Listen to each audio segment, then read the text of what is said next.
हा ड्रग्ज येतो कुठून? कारण पोलिसांनी सांगावं दबाव कोणाचा आहे? कुठे गस्त घालणारे पोलिसांचे अधिकारी कुठे गेले? LIB कुठे गेली? सर सकट बॉम्ब आम्ही फोडून टाकू।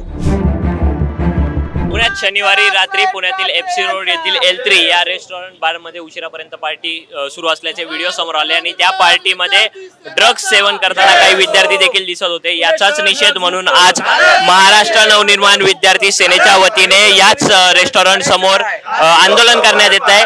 अल्पवयीन तरुणांना मोफत दारू आणि मुफ्त ड्रग्स विक्री केंद्र अशा आशयाचं हे आंदोलन या ठिकाणी करण्यात येत आहे। आपण त्यांच्याकडून जाणून घेऊयात काय म्हणणं आहे, नेमकं आंदोलन कशासाठी? पुण्यात ड्रग्सचा सुळसुळाट पाहायला मिळतोय।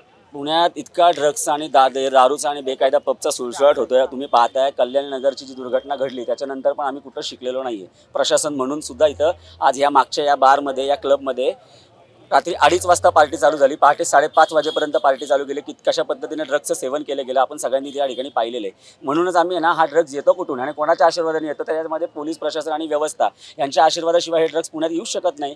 नाहीतर त्यांना जर मुक्त असला असता किंवा तर त्यांच्यावरती दबाव जर असला असता तर अशा पद्धतीने ड्रग्ज नसते आले।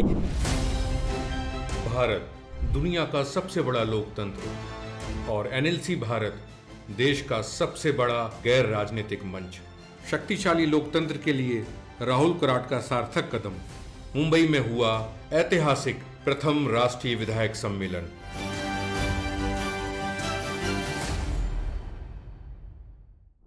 नक्कीच हा दबाव नेमका कोणाच्या दबावामुळे किंवा कोणाच्या पाठराखणीमुळे हे सगळं होत आहे? पालिका प्रशासन किंवा थेट राज्य सरकारचं? पोलीस बांधवांना हेच सांगणं आहे की तुम्हीच नक्की सांगा दबाव कोणाचा आहे। आम्ही नागरिक तुमच्या बरोबर आहोत, आम्ही विद्यार्थी सेनेचे कार्यकर्ते तुमच्या बरोबर आहोत, ज्यांना युवकांच्या प्रश्नांची जाण आहे, ज्यांना युवकांच्या भविष्याची जाण आहे, अशी लोक आम्ही तुमच्या बरोबर आहोत।